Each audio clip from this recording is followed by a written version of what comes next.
लंबे वक्त से चला आ रहा इजराइल पैलेस्टाइन कॉन्फ्लिक्ट आज एक खतरनाक मोड़ पर आ खड़ा हुआ है। दोनों तरफ से रॉकेट्स की बरसातें हो रही है। हजारों लोग हॉस्पिटलाइज्ड हो चुके हैं, सैकड़ों ने दम तोड़ दिया है। दरअसल इस भयानक वॉर की शुरुआत हुई 7 अक्टूबर 2023 की सुबह, जब सुबह के 6:30 बजे इजराइल की आधी जनता नींद में ही थी। तभी गाजा स्ट्रिप के तरफ से इजराइल के कई शहरों में लगातार जानलेवा रॉकेट्स की बौछार होने लगी।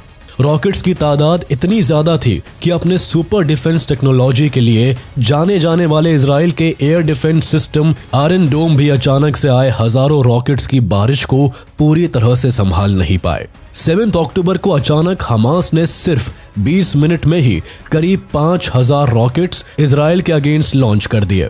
इसके ठीक बाद हमास के हजारों टेररिस्ट इजराइल के कई मैदानी इलाकों में घुस आए और सैकड़ों लोगों को मौत के घाट उतार दिया। गाजा इजराइल बॉर्डर के सेटलमेंट्स एशकेलॉन और तेल अवीव इस हमले के मुख्य स्पॉट बने।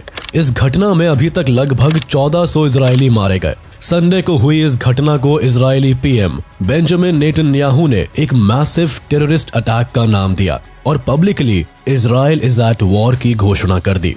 Israel is at war.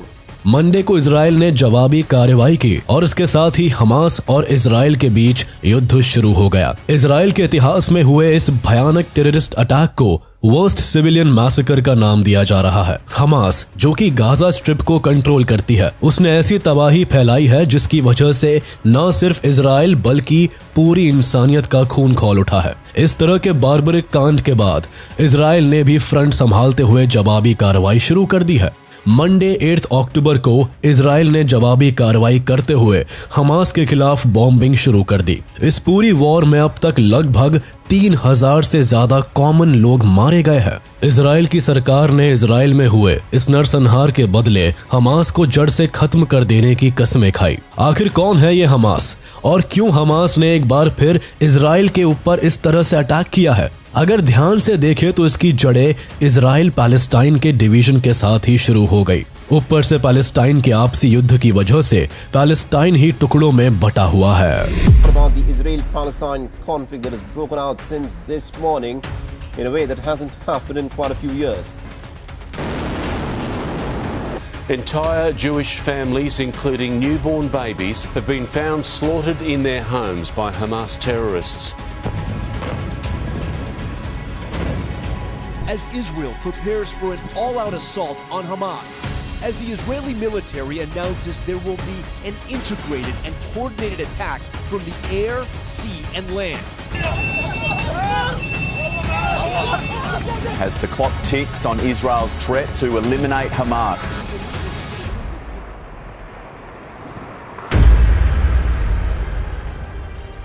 दरअसल इस कॉन्फ्लिक्ट की शुरुआत हो गई थी 3000 साल पहले से ही, जब आज का इजराइल और पैलेस्टाइन यहूदियों का देश था। लेकिन हर बार इन्हें अपने देश से भागना पड़ता था। कभी सिविल वॉर्स तो कभी सूखा, कभी दूसरे देशों और कबीलों का हमला। ऐसी स्थिति में जूज लोग हमेशा से ही अपनी जमीन छोड़कर भागे हैं या भगाए गए हैं, जिसकी डिटेल्ड कहानी हमने आपको अपनी पुरानी वीडियो क्रिएशन ऑफ इजराइल में बताई है। लेट 1800s में एंटीसेमिटिज्म के कारण हो रहे अत्याचारों से विवश होकर जूइश लीडर थियोडोर हर्जल के बुलावे पर विश्व के कोने कोने में फैले सारे जूइश एक बार फिर से अपने पूर्वजों की धरती इजराइल की तरफ चल पड़े, जो अब पैलेस्टाइन के नाम से जाना जाता था। सदियों तक क्रिश्चियंस और मुस्लिमों के कब्जों में रहा पैलेस्टाइन मेनली अरब मुस्लिमों का घर बन गया था, जहां यहूदियों के लाखों की संख्या में पहुंचने से दिक्कतें शुरू हो गई।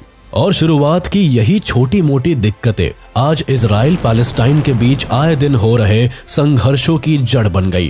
पैलेस्टीनियन एंड अरब कंट्रीज के लाख रिवॉल्ट्स के बाद भी 1948 में पैलेस्टाइन को डिवाइड करके इजराइल बना दिया जाता है।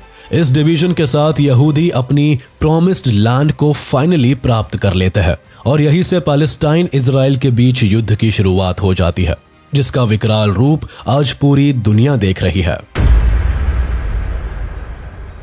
3000 साल पहले जब अब्राहम ने जूडिज्म की स्थापना की, तब तेजी से इनके फॉलोअर्स बढ़ने लगे। अपने लोगों को मूर्ति पूजा और अंधविश्वास से दूर रखने के लिए अब्राहम ने जूइश लोगों को इजराइल में बसाया। इसके बावजूद 1000 सालों तक यहूदी धक्के खाते रहे। जहां तहां भटकते रहे जब तक कि उन्हें दोबारा से एक धर्मगुरु मोसेस का साथ नहीं मिला। मोसेस इजिप्ट में एक जूइश परिवार के घर में जन्मे थे, जिन्हें जूइश का दुख देखा नहीं गया। वो जैसे ही थोड़े बड़े हुए वैसे ही जूइश लोगों को इकट्ठा करना शुरू कर दिया, लोगों को धर्म समझाया, उन्हें एकजुट किया और एक दिन अपने पीछे यहूदियों का काफिला लेकर वापस इजराइल की धरती पर आ गए।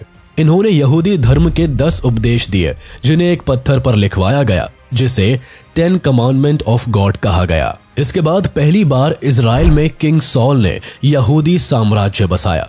इसके बाद 1000 BC के आसपास जब किंग सोलोमन ने यहूदी साम्राज्य की गद्दी संभाली, तब यहूदियों के जीवन में बहार आई।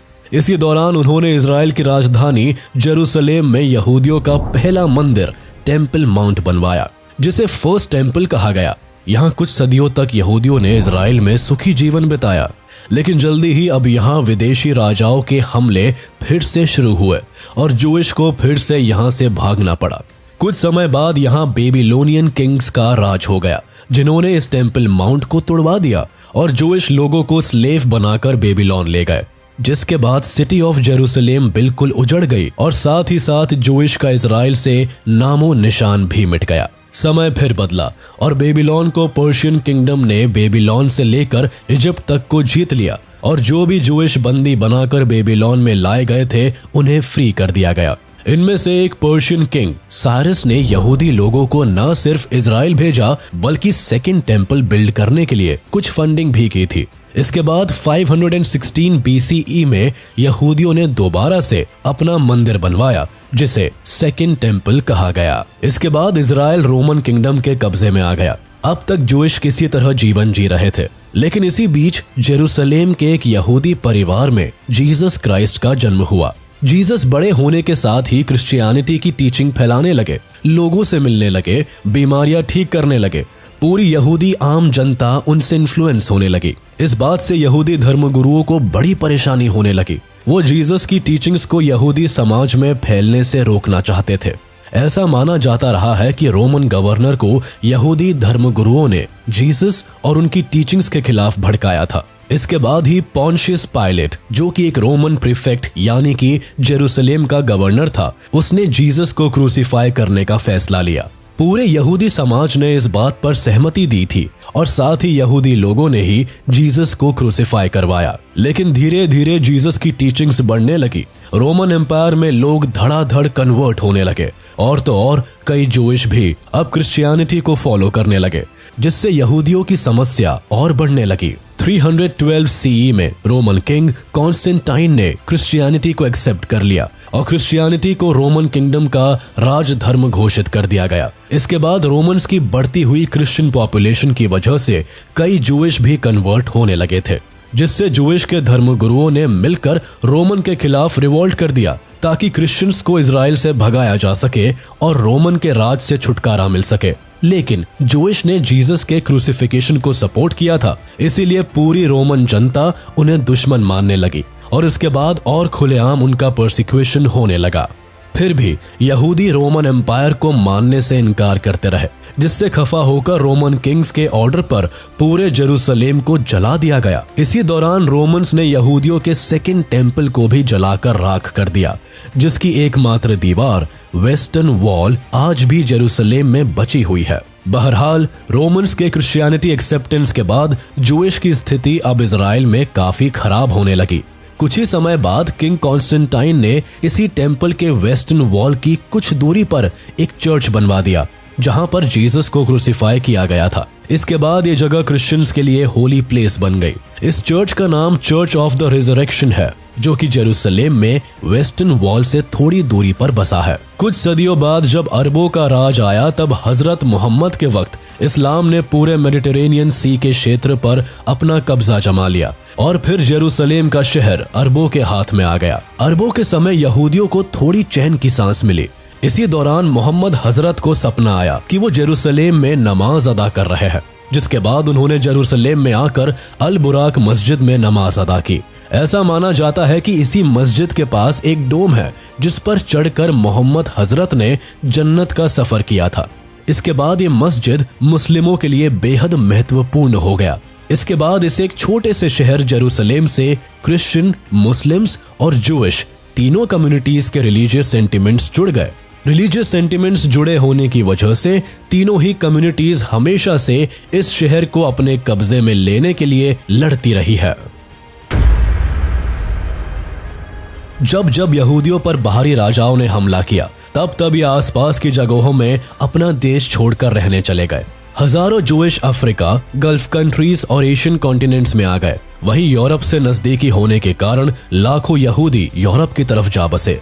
लेकिन जूइश को यूरोप में ये विश्व के किसी भी दूसरे हिस्से में कभी भी एक्सेप्टेंस और रिस्पेक्ट नहीं मिली। इसी बीच 19th सेंचुरी में एंटीसेमिटिज्म बढ़ गया, जिसमें जूइश को पूरे यूरोप में बुरी तरीके से मारा पीटा जाने लगा।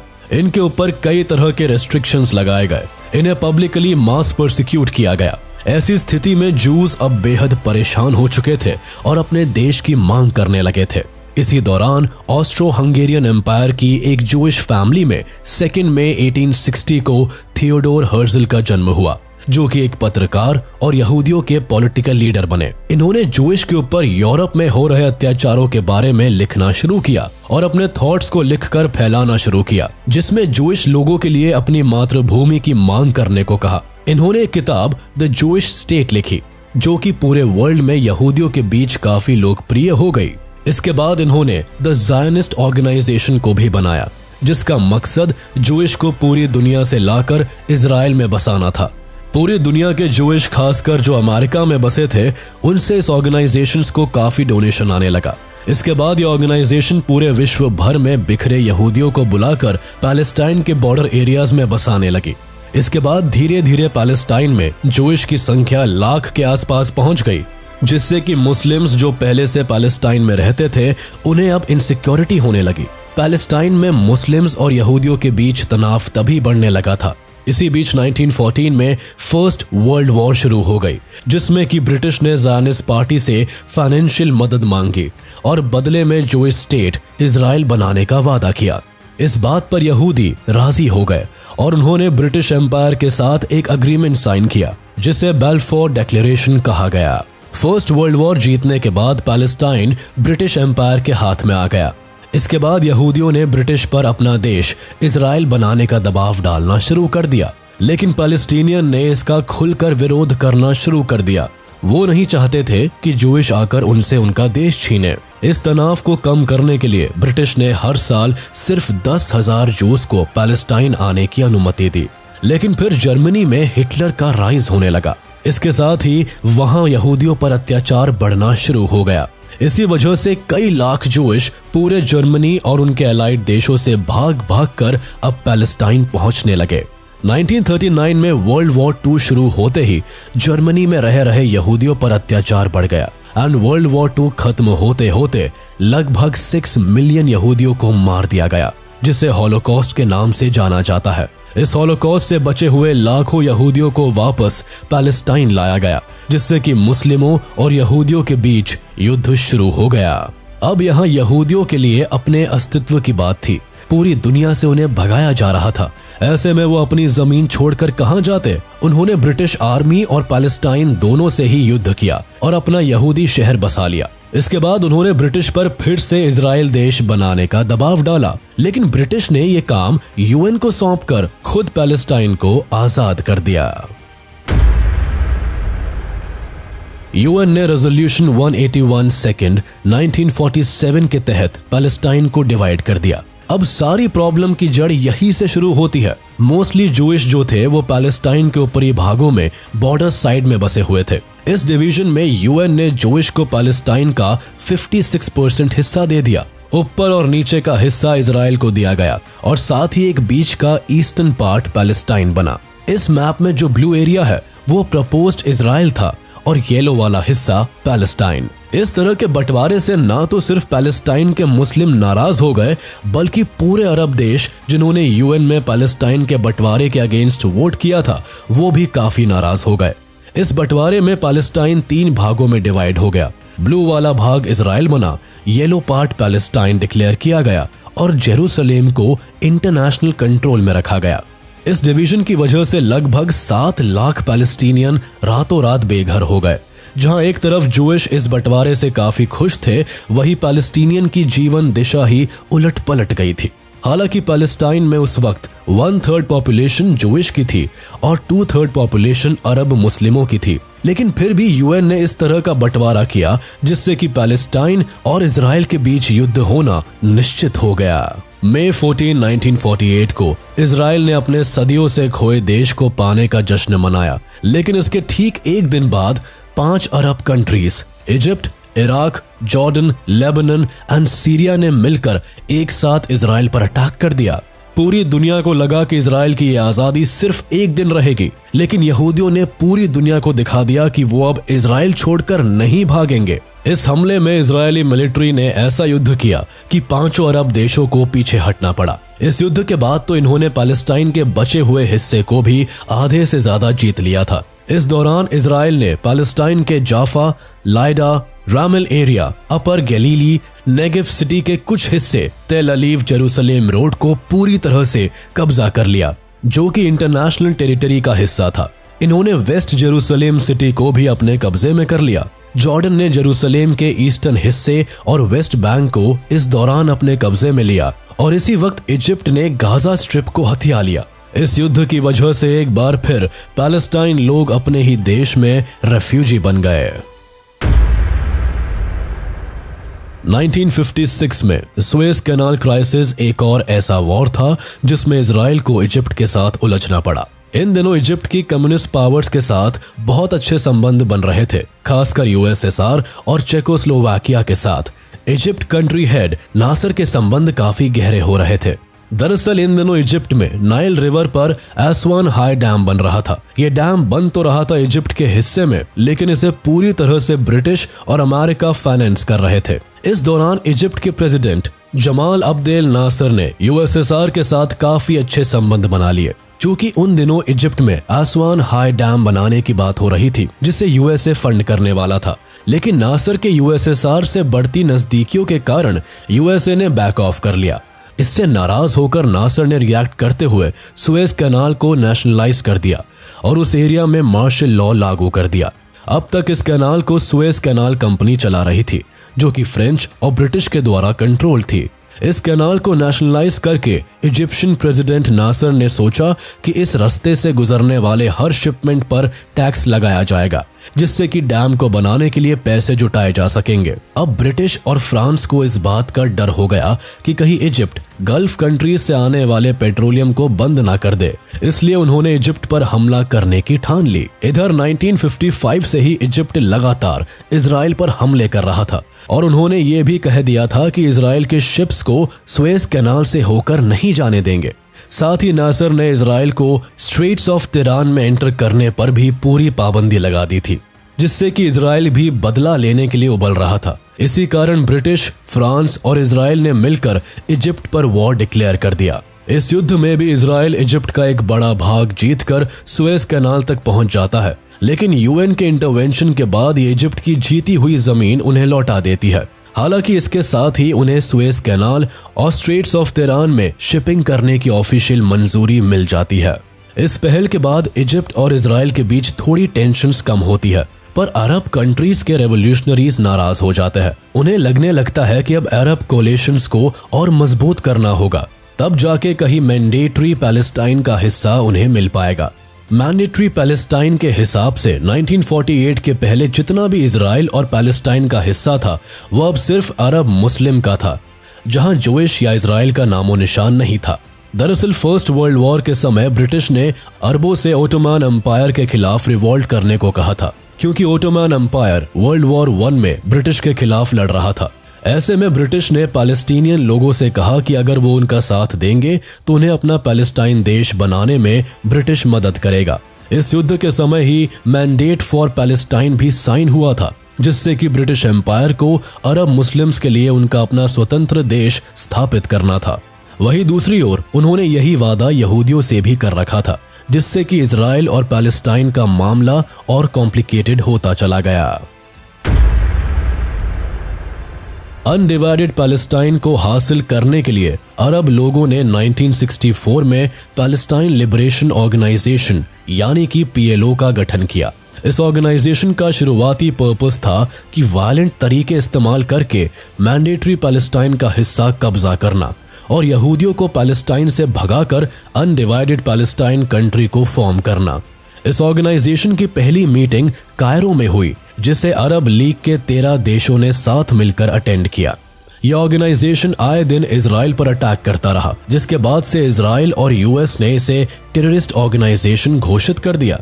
लेकिन अरब लोगों के हिसाब से यह ऑर्गेनाइजेशन रेवोल्यूशनरीज का था, जो अपने जमीन और अपने हक के लिए जान देने और जान लेने दोनों के लिए तैयार थे। इसी वक्त सीरिया और इजिप्ट ने पैलेस्टीनियन एक्सट्रीमिस्ट के साथ मिलकर स्ट्रेट्स ऑफ तेहरान में इजराइल की शिपिंग रोक दी, जिससे कि अरब देशों और इजराइल में फिर से टेंशन बढ़ने लगी। इन सब के अलावा 1967 में इजराइल को अरब देश खासकर Jordan, Iraq, Saudi Arabia, Syria और लेबनान आर्मी ने चारों तरफ से घेर लिया और इजराइल को वाइप आउट करने की धमकी देने लगा। इसके बाद इजराइल ने भी काउंटर अटैक किया और पूरी दुनिया को हैरान करते हुए इन्होंने फिर से अरब देशों को इस युद्ध में हरा दिया। इस युद्ध को जून वॉर या 6 डेज वॉर भी कहते हैं। हालांकि इसकी बहुत बड़ी कहानी है, जिसे हम अपनी आने वाली वीडियोस में बताएंगे।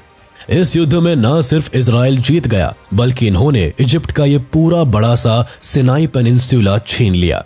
जिसके अलावा गाजा स्ट्रिप, जो कि इजिप्ट ने 1949 में हड़पा था, उसे भी इन्होंने कब्जा कर लिया। इसके अलावा इस युद्ध में इन्होंने इजराइल से गोलन हाइट्स और जॉर्डन से ईस्ट जेरूसलेम सहित वेस्ट बैंक का हिस्सा भी छीन लिया। इजराइल एक बार फिर से जीत गया और इजराइल पैलेस्टाइन का नक्शा एक बार और बदल गया।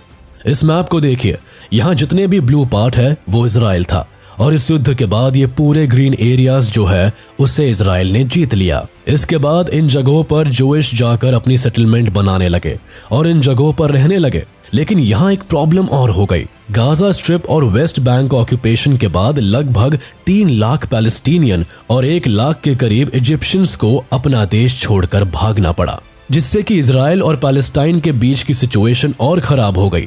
नासर, जो इजिप्ट के प्रेसिडेंट थे, उन्होंने इस हार के बाद रिजाइन कर दिया और बदले में 1975 तक सुएज कैनाल को इजराइल के लिए बंद कर दिया गया। हालांकि नासर 1 साल बाद ही वापस से प्रेसिडेंट बन जाते हैं और इजराइल पैलेस्टाइन का ये कॉन्फ्लिक्ट बढ़ता चला जाता है। इस वॉर में लगभग 20,000 से ज्यादा अरब आर्मी के लोग मारे गए और लाखों लोग बेघर हो गए, जिससे कि पीएलओ के लोगों में और ज्यादा गुस्सा भर गया। 1973 में एक और युद्ध होता है, जिसमें एक बार फिर से इजराइल पर इजिप्ट एंड सीरिया ने मिलकर सरप्राइज अटैक कर दिया, जिसे यौम किपुर वॉर कहा जाता है। इस युद्ध में यूएसए को बीच बचाव करना पड़ा, जिसमें इजराइल ने फिर से अरब कंट्रीज को हरा दिया। इस युद्ध का कोई खास सिग्निफिकेंस नहीं रहा, क्योंकि ये युद्ध यूएसए और यूएसएसआर के बीच तन गया था, जिसे खत्म करने के लिए इजराइल ने सीरिया और इजिप्ट के साथ डिसएंगेजमेंट ट्रीटी साइन की। इसके बाद 1974 में यूएसए ने पीएलओ को ऑफिशियली रिकॉग्नाइज कर दिया। यूएन कमीशन ने पीएलओ को रिप्रेजेंटेटिव ऑफ पैलेस्टीनियन का दर्जा दे दिया। इसके बाद से पीएलओ ने भी वायलेंट तरीके छोड़कर पैलेस्टाइन की मांग करने लगे। 1979 में फाइनली पीएलओ और इजराइल के बीच पीस ट्रीटी साइन होती है और इजिप्ट इजराइल के एग्जिस्टेंस को ऑफिशियली रिकॉग्नाइज करता है। वहीं दूसरी ओर इजराइल ने सिनाई पेनिनसुला इजिप्ट को लौटा दिया और दोनों देशों के बीच पीस कायम हो गया। लेकिन ये बात पैलेस्टाइन के उन लोगों को बर्दाश्त नहीं हुई जो वर्षों से अपने देश के लिए मांग कर रहे थे। उन्हें लगा कि पीएलओ अब उनके काम का नहीं रहा। इस पीस ट्रीटी के 2 साल बाद इजिप्शियन प्रेसिडेंट अनवर सादत को वहां के कुछ एक्सट्रीमिस्ट लोगों ने खुलेआम असैसिनेट कर दिया। 1975 के बाद से ही लेबनान के तरफ से काफी सारे अटैक्स इजराइल के अगेंस्ट होने शुरू हो गए थे। कई बार पीएलओ के कई मेंबर्स यहां से अक्सर ही इजराइल के बॉर्डर टाउन्स में घुसकर लोगों को मार दिया करते थे और हॉस्टेज बना लिया करते थे। 1978 में भी ऐसे ही पीएलओ मिलिटेंट्स ने इजराइल के एक हाइफा नाम के एक कोस्टल टाउन में घुसकर एक बस को सीज कर लिया था और उसमें बैठे लोगों को जान से मार दिया था। इसे कोस्टल रोड मैसेकर के नाम से जाना जाता है। इसके बाद से ही इजराइल ने भी पीएलओ और लेबनान के तरफ से होने वाले मिलिटेंट एक्टिविटीज को काफी सख्ती से हैंडल किया, लेकिन तब भी मिलिटेंट्स एक्टिविटीज कम नहीं हुई। 1982 में इजराइल ने बड़े लेवल पर लेबनान में पीएलओ के अगेंस्ट इन्वेजन किया, जिसकी वजह से 1982 में इजराइल लेबनान वॉर हुआ। इस वॉर में इजराइल ने पीएलओ को लेबनान से भगाने के लिए काफी बड़े लेवल पर हमला किया। हालांकि इस वॉर में काफी ब्लडशेड हुआ। लेबनान रिकॉर्ड्स की माने तो लगभग 15 से 20 हजार सिविलियंस इस युद्ध में मारे गए। इस भारी तबाही के बाद इंटरनेशनल लेवल पर इजराइल की काफी क्रिटिसिज्म भी हुई। इसी बीच लगातार इजराइल और पैलेस्टाइन में वायलेंट कॉन्फ्लिक्ट्स चलते रहे। 1987 में द फर्स्ट पैलेस्टीनियन इंतिफादा यानी कि रिवॉल्ट शुरू हुआ, जिसमें कई इजरायली सिविलियंस और पैलेस्टाइंस मारे गए। इस रिवॉल्ट में Palestine youth Israeli armed forces पर पत्थर फेंकने लगते हैं, जिससे कि इजरायली फोर्सेस में अफरा तफरी मच जाती है। ये रिवॉल्ट ज्यादातर गाजा स्ट्रिप वाले एरियाज में होते थे, जिसे पीएलओ का सपोर्ट था। पैलेस्टाइन के कुछ रैडिकल लोग वहां अब पीएलओ के इंटेंशंस और शांत व्यवहार को पसंद नहीं कर रहे थे। उन्हें लगने लगा था कि पीएलओ भी अब एक सिविलियन पॉलिटिकल पार्टी बन रहा है, जिससे अब कोई भी उम्मीद रखना बेकार है। और इसी सोच को बढ़ाते हुए वहां के एक इमाम अहमद यासिन ने अब्दुल अजीज अल रंतीसी के साथ मिलकर हमास नाम के एक ऑर्गेनाइजेशन को एस्टैब्लिश किया, जो आज तक इजराइल के खिलाफ वायलेंट आर्म स्ट्रगल में लगा हुआ है और पैलेस्टाइन इजराइल के बीच हो रहे लगातार कॉन्फ्लिक्ट्स का बड़ा जिम्मेदार भी है। बहरहाल हमास और पीएलओ के साथ लगातार स्ट्रगल में रहे इजराइल के साथ यूएस और यूएसएसआर एक पीस ट्रीटी लॉन्च करने की कोशिश करते हैं और फाइनली 1993 में इजराइल पीएलओ को एक सिविलियन पॉलिटिकल पार्टी के तौर पर रिकॉग्नाइज करता है और पीएलओ इजराइल के एग्जिस्टेंस को पहली बार एक्सेप्ट करता है। यूएसए का कहना होता है कि पीएलओ पैलेस्टीनियन लोगों का एक रिप्रेजेंटेटिव है, जो कि अपने देश पैलेस्टाइन की मांग करता है, जो कि पूरी तरह जायज है। और यही 1993 में ऑस्लो अकॉर्ड्स होता है, जब पीएलओ के रिप्रेजेंटेटिव और इजराइल स्टेट हेड साथ मिलते हैं और इजराइल पैलेस्टाइन के बंटवारे की बात को फिर से शुरू करते हैं। 1994 में पैलेस्टीनियन नेशनल अथॉरिटी एस्टैब्लिश की जाती है, जो कि पहली बार पैलेस्टाइन की गवर्नमेंट के तौर पर उभरती है और इसका मेजर काम होता है पैलेस्टाइन को एक इंडिपेंडेंट देश के तौर पर एस्टैब्लिश करना। बट यहाँ एक प्रॉब्लम ये हो जाती है कि वेस्ट बैंक और गाजा स्ट्रिप के एरियाज में 1967 के युद्ध के बाद से बहुत सारे इजरायली ने अपने सेटलमेंट्स बना लिए थे और वहां रहने लगे थे। अब यहाँ इजरायली गवर्नमेंट को अपने रेजिडेंट्स के बारे में भी सोचना था, इसलिए उन्होंने ये डिसाइड किया कि वेस्ट बैंक के एरिया को 3 भागों में डिवाइड किया जाएगा। इसके एक भाग में जहां ज्यादा इजरायली रहते हैं उसे इजराइल कंट्रोल करेगा, दूसरा एरिया ऐसा होगा जिसे पैलेस्टाइन गवर्नमेंट रूल करेगी और वही तीसरा हिस्सा दोनों के कंट्रोल में होगा। इस पार्टीशन से पैलेस्टाइन को गाजा स्ट्रिप और वेस्ट बैंक का कुछ हिस्सा जरूर मिल गया, लेकिन वो फिर काफी छोटे छोटे टुकड़ों में बंट गए। हालांकि इस बंटवारे के बाद पैलेस्टीनियन चैन से सांस लेते हैं और Israeli prime minister Yitzhak Rabin and Palestine prime minister Yasser Arafat को नोबेल पीस प्राइज दिया जाता है। लेकिन ये बंटवारा इजरायली लोगों को पसंद नहीं आता। उन्हें लगता है कि उनकी जमीन छीनकर पैलेस्टीनियन को दी जा रही है। इसके बाद कुछ जूइश एक्सट्रीमिस्ट मिलकर अपने प्रधानमंत्री रबीन को खुलेआम असैसिनेट कर देते हैं। वहीं दूसरी ओर हमास, जो कि पैलेस्टीनियन एक्सट्रीमिस्ट का ऑर्गेनाइजेशन था, उन्होंने भी इस डिवीजन को सही नहीं माना। हमास का मानना है कि इजराइल कभी था ही नहीं और उनका एक ही मकसद है, इजराइल को पूरी तरह से वर्ल्ड मैप से वाइप आउट करना। इसी साल 1996 में इजरायलीज ने याह्या अयाश, जो कि हमास का चीफ बॉम्ब मेकर था, उसकी हत्या कर दी। इस घटना से बौखलाए हुए हमास ने इजराइल में बहुत सारे सुसाइड बॉम्बिंग करवाए, जिसके बाद फतह पीएलओ, जो कि एक पैलेस्टाइन गवर्नमेंट के तौर पर काम करता है, उन्होंने हमास के खिलाफ कार्रवाई शुरू कर दी। इसके बाद माहौल और खराब हो गया। 2002 आते आते दोनों देशों के बीच टेंशन काफी ज्यादा बढ़ गई और दोनों ही देशों के बॉर्डर साइड पर रहने वाले लोग ऑन ग्राउंड फाइट पर उतर आए। इसके बाद यहूदी लोग अपने सेटलमेंट में बाउंड्री बनाने लगे, जिससे कि पैलेस्टीनियन का जीना और भी मुश्किल हो गया। इसके बाद कई सारे कॉन्फ्लिक्ट्स होते रहे हैं, जिसमें कि यहूदी और अरब पैलेस्टीनियन दोनों ही एक दूसरे के खिलाफ काफी हॉस्टाइल होते रहे हैं।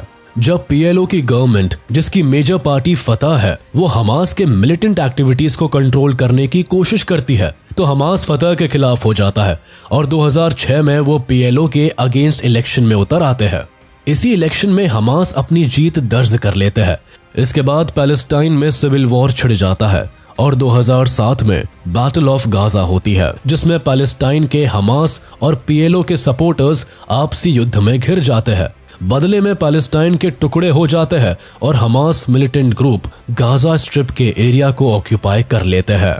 वही वेस्ट बैंक के एरिया में जहां पैलेस्टाइन की गवर्नमेंट है, वो शांतिपूर्वक तरीके से अपना देश चला रही है।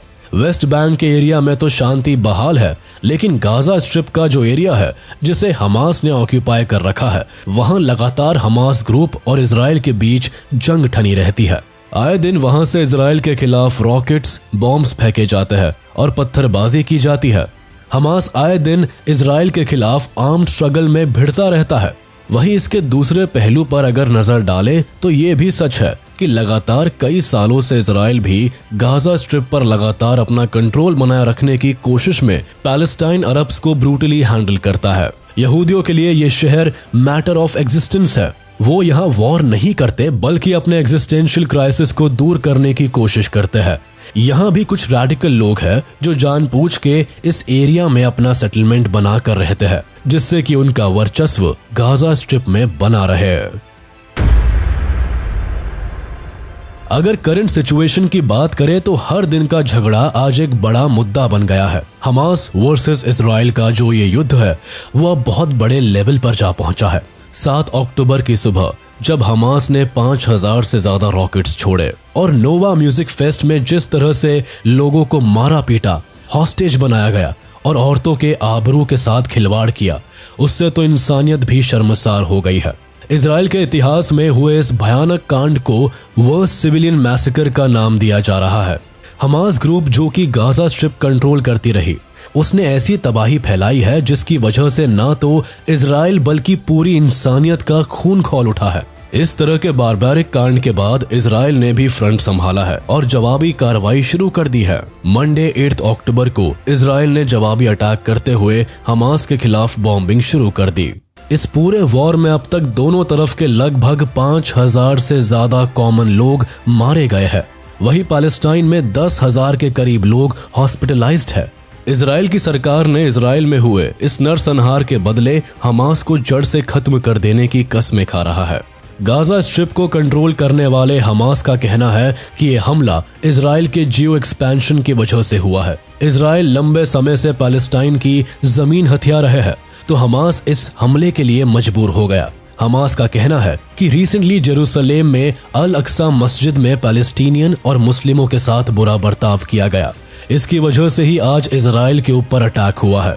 हमास ने यह भी कहा कि इजराइल का हमेशा से ही पैलेस्टाइन के साथ बुरा बर्ताव रहा है। हमारी जमीनें छीनी हैं, हमें घर से बाहर किया है, जिसकी सजा इजराइल को भुगतनी पड़ेगी। वहीं दूसरी ओर देखें तो इजरायली का कहना है कि उन्होंने बहुत लंबे वक्त तक अपनी प्रॉमिस लैंड के खिलाफ लड़ाई लड़ी है और अब अपनी जमीन का एक टुकड़ा भी किसी को नहीं देंगे। इसके साथ ही इजरायली गवर्नमेंट ने गाजा स्ट्रिप को चारों तरफ से घेर रखा है और यहाँ फूड एंड वाटर सप्लाई को बंद कर दिया है। इंटरनेशनल अलाइनमेंट को देखें तो ईरान और लेबनान हमास को ओपनली सपोर्ट कर रहे हैं। अरब कंट्रीज भी हमेशा की तरह अब भी पैलेस्टाइन कॉज को सपोर्ट कर रहे हैं। वहीं पाकिस्तान, चाइना और रशिया भी पैलेस्टाइन कॉज को सपोर्ट करते दिख रहे हैं। हमास को ईरान अपने ओर से रॉकेट्स और ट्रेनिंग प्रोवाइड कर रहा है। वहीं दूसरी ओर अमेरिका और यूके जैसे देश इजराइल को सपोर्ट करने के लिए अपने अपने नेवल शिप्स भेज रहे हैं। गौर करने वाली बात यह है कि गाजा स्ट्रिप में 2.3 मिलियन लोग रहते हैं, जिसे दुनिया का सबसे बड़ा ओपन एयर प्रिजन कहते हैं। ऐसी स्थिति में वॉर की वजह से गाजा स्ट्रिप की आम जनता आज दाने दाने को मोहताज हो गई है। हॉस्पिटल्स में लोगों की भीड़ बढ़ती जा रही है। वहीं दूसरी ओर इजराइल ने एक बड़ा स्टेटमेंट देते हुए ये कह डाला है कि this war will change the middle east map. ऐसे में देखने वाली बात यह है कि कब ये नरसंहार बंद होता है और कब मिडिल ईस्ट में शांति बहाल होती है।